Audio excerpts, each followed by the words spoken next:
Ui, ui, À, tôi không có. đi được đó, ham không nè. Chọn vào nói ơi.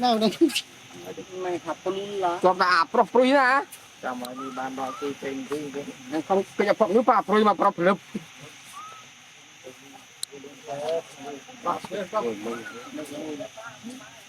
Đi bàn cái đó đây trên cái đạn lóp tu giống như này.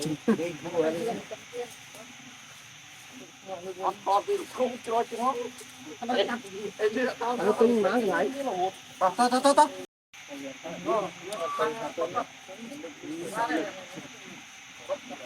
Đi.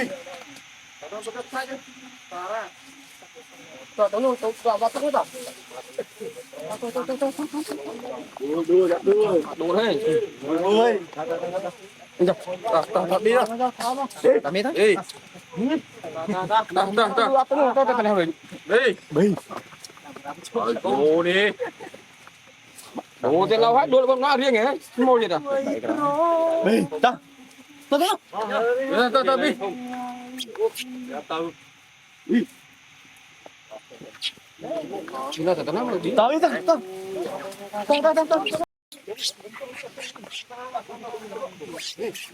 Không biết. Ở bên bay cứ đi. Tôi nó này. Cùng lắm. Tao đi bên bay cứ đi.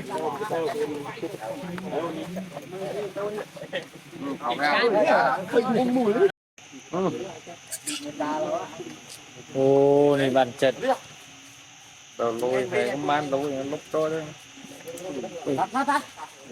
Kho cả kho luôn với nha. Đi rồi. Cái nào đây? Tao đi đi. Đi ra. Đi. Khai chút.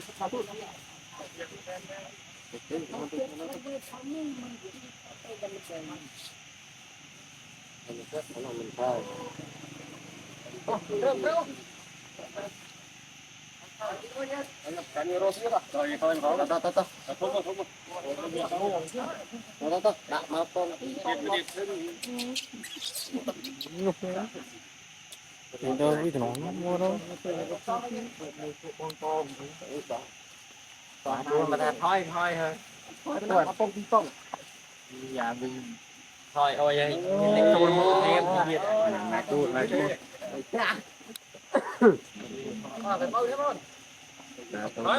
tôi đâm thôi rồi